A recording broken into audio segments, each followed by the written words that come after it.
तो देश का नाम भी बाप के नाम से, जैसे हम लोग भारत माता कहते हैं तो वो अपने देश को कहते हैं कि ये तो पुरुष है। उसमें से एक देश है जर्मनी। आप जानते हैं जर्मनों ने क्या किया, अब रो रहे हैं जो कुछ भी किया उसके लिए, पर किया तो सही। ऐसे भारतवर्ष के लोग नहीं कर सकते। अब हमारे यहाँ समझ की कितनी कमी है। एक किताब मैंने देखी जयपुर पे, वो जयपुर का कोई होएगा उसने लिखी होगी। मुझे हैरानी हुई कि वो कहता है कि जो जौहर पद्मिनी ने किया था मेवाड़ में, उसकी जगह अच्छा था कि वो खिलजी के चरणों में चली जाती, उसकी दासी हो जाती, तो ये झगड़ा ही ना खड़ा होता। 32,000 औरतों को जला दिया, ये कौन सा उन्होंने बड़ा काम किया। देखिए अकल की कहाँ पहुँचती है। उससे अच्छा था कि सबसे आप समझौता करते। अंग्रेज़ों से लड़ने की क्या ज़रूरत थी, उनसे समझौता करते, सबसे समझौता करके रहते तो अभी तक इतने लोग नहीं मरते। और जी कर करते क्या? इतने लोग अगर जीते भी तो करते क्या? क्या उनमें चीज़ें, आज जी रहे ना हिंदुस्तानी, इतने कर क्या रहे? क्या ये प्राप्त करने वाले? पैसा पैसा पैसा इनकी भी खोपड़ी में घुस गया, और उसके लिए हम अपनी सारी जो मूल्य हैं उनको बेच डालें। उन सब मूल्यों को हम सत्यानाश कर दें जिसके सहारे हम जी रहे हैं।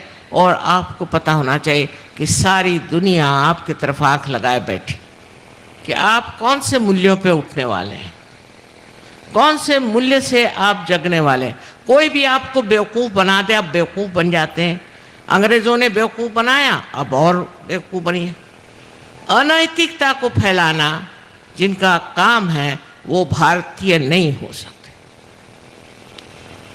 क्योंकि नीति के सिवाय आप उठ नहीं सकते। नीति के सहारे आप उस परम को पा सकते।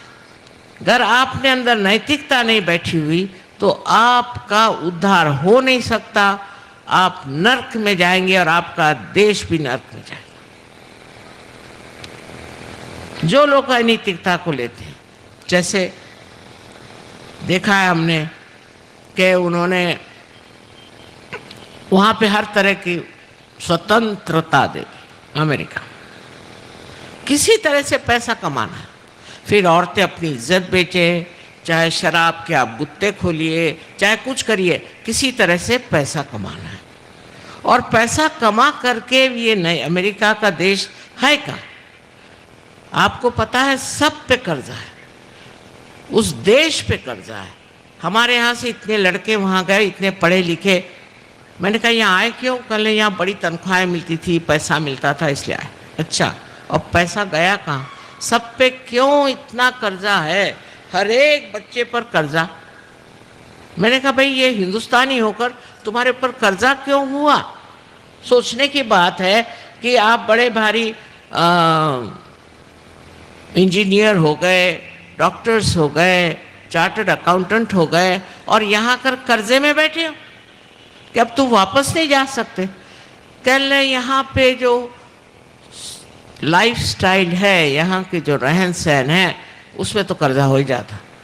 बेवकूफ़ जैसे वो लोग भी वहाँ ऑर्डर दे के ये चीज़ मंगा, वो चीज़ मंगा, और वो कार्ड रखते हैं, कार्ड, और सब कर्जे में है। किसी के पास कुछ पैसा नहीं। आप गए वहाँ और वहाँ जाकर आपने कर्जा कर लिया, फ़ायदा क्या? कुछ कमाया नहीं, कुछ नहीं, और वहाँ आप कर्जे में बैठे हुए हैं। हाँ, बड़ा बढ़िया आपके पास आलीशान सोफ़ा होएगा, कारपेट होएगी, ये होगा वो होगा, पर सब कर्जे से। और वहाँ कर्जा करना कोई बुरी चीज़ समझी ही नहीं जाती, तो आप कर्जे पे कर्जा करते जाओ। ऐसी संस्कृति जहाँ अनैतिकता इतनी हो, वहाँ होना ही हो। इसको अलक्ष्मी कहते हैं, अलक्ष्मी का कोप, कि दिखने को ऊपर से तो दिखाई देता, अंदर कुछ नहीं, अंदर कर्जा। और हम उनसे क्या सीख सकते हैं?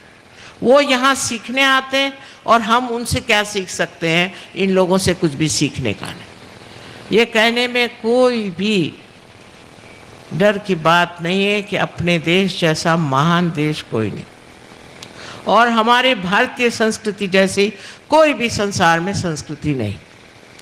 इसकी